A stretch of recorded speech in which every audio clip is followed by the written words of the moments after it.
فرش التراب يضمني وهو غطاء. آپ کے اپنے خاندان سے تھی جو اہلیہ تھی سارہ رضی اللہ تعالیٰ عنہ، بانجھ نہیں ہے، اولاد نہیں ہوئی، اللہ کی مرضی. بہرحال حضرت ابراہیم کے ساتھ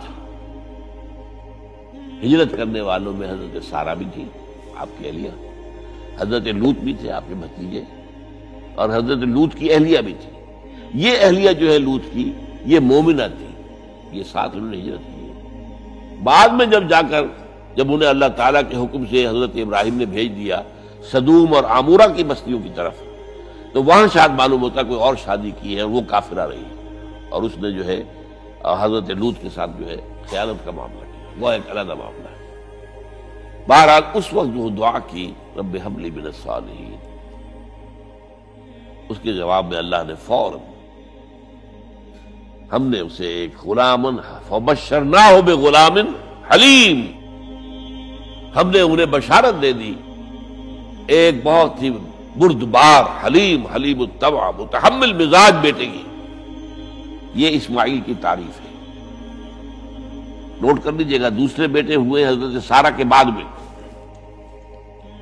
ان کو کہا گیا ہے غلام علیم عالم.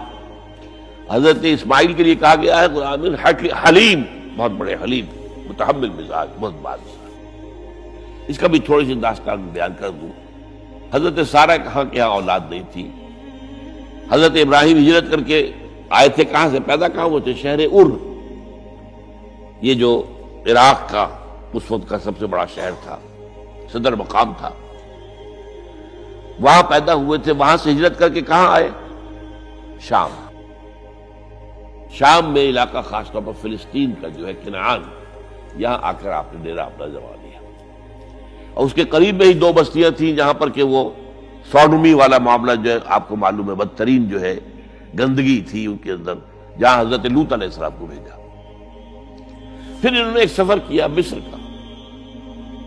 اس کی وجہ بھی سمجھ لیجئے، مصر میں اس وقت جو خاندان حکمران تھا وہ عرب تھا اصلا، وہ مصری نہیں تھے، وہ فرائضہ نہیں تھے، وہ مصر کے تھے. عرب سے آ کر لوگوں نے قبضہ کیا. تو حضرت ابراہیم وہاں گئے، وہاں ان کی بڑی پذیرائی ہوئی. ایک حادثہ سا بھی ہوا کہ یہ اندیشہ تھا کہ کہیں حضرت سارہ بہت خوبصورت تھی، تو کوئی بادشاہ جو ہے، وہ بادشاہوں کے اپنے انداز ہوتے ہیں، تو کوئی جو ہے کوئی غلط حرکت نہ کرے.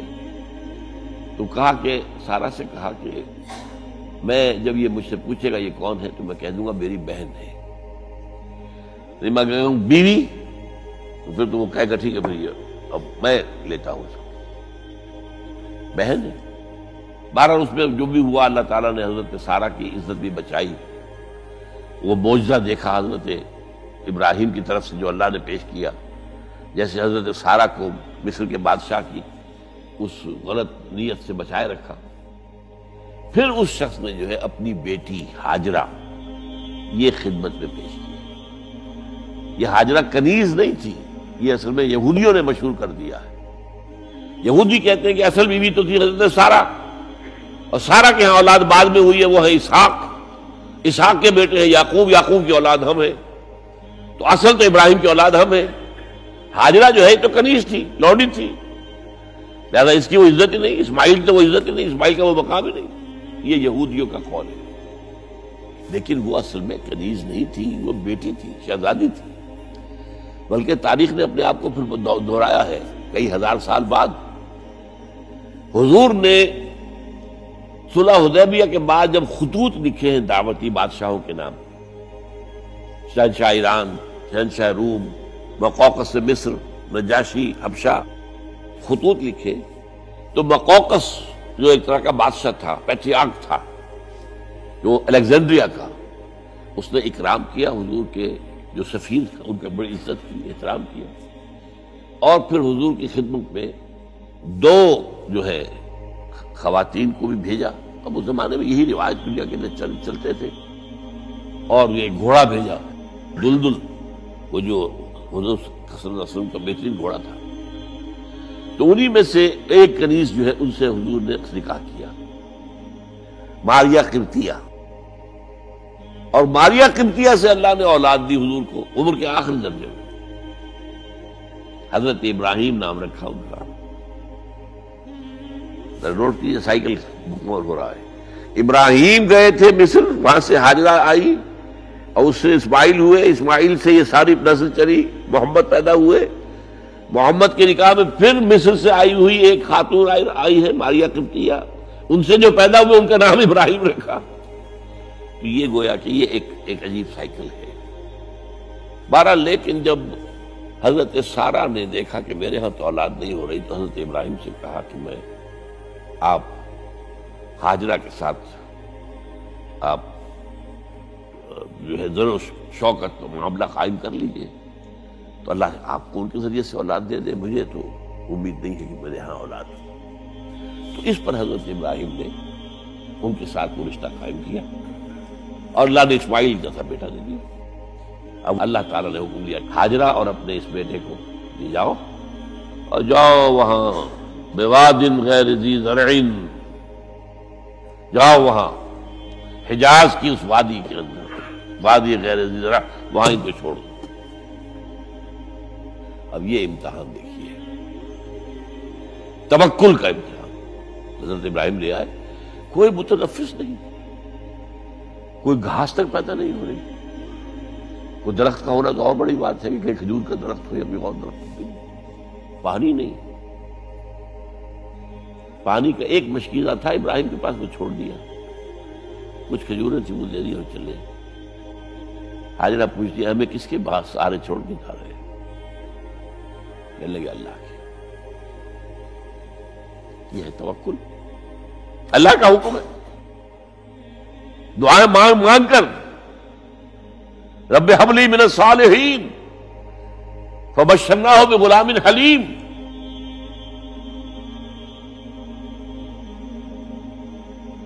اب وہ بچہ آتے رہتے تھے، چکر لگاتے تھے. فلما بلغ معه السعی، جب وہ بچہ اسماعیل ان کے ساتھ بھاگنے دوڑنے کے قابل ہو گیا، کاموں میں ہاتھ بٹا رہا ہے، 13 برس کی عمر ہو گئی ہے، نوجوان. اب اندازہ کیجئے 100 برس کی عمر، بوڑھا آدمی، اولاد اب تک ہوئی نہیں تھی. ایک اولاد مانگ مانگ کر دعا سے اللہ سے لی ہے. اب آخری امتحان آتا ہے، اس سے آگے کوئی امتحان نہیں. اس بوڑھے شخص کی نخل تمنا ہری ہو رہی تھی اپنے بیٹے کو دیکھ کر. فلما بلغ معه السعی قال یا بنی انی اری فی المنام انی اذبحک فانظر ماذا تری. کہتے ہیں حضرت ابراہیم بیٹے میں مسلسل دیکھ رہا ہوں خواب میں کہ میں تمہیں ذبح کر رہا ہوں. تو دیکھو غور کرو تمہاری رائے کیا ہے. نبی کا خواب بھی وہی ہوتا ہے، اس میں کوئی شیطنت جو ہے، کوئی شیاطین جن و انس کی کوئی مداخلت نہیں ہوتی. پھر یہ کہ پے بپے 3 دن یا بنی انی اری فی المنام انی اذبحک فانظر ماذا تری. اب جواب سنیے وہ حلیم. یا ابت افعل ما تؤمر ستجدنی انشاءاللہ من الصابرین. ابا جان کر گزریے جو آپ کو حکم ہو رہا ہے. تومر ابرتا نہیں، تومر حکم ہو رہا ہے. جب 3 دفعہ آپ کو یہ حکم ہو گیا اللہ کی طرف سے تو پھر دیر کائے پہ. یا ابت افعل ما تؤمر ستجدنی انشاءاللہ من الصابرین. آپ مجھے انشاءاللہ صابر پائیں.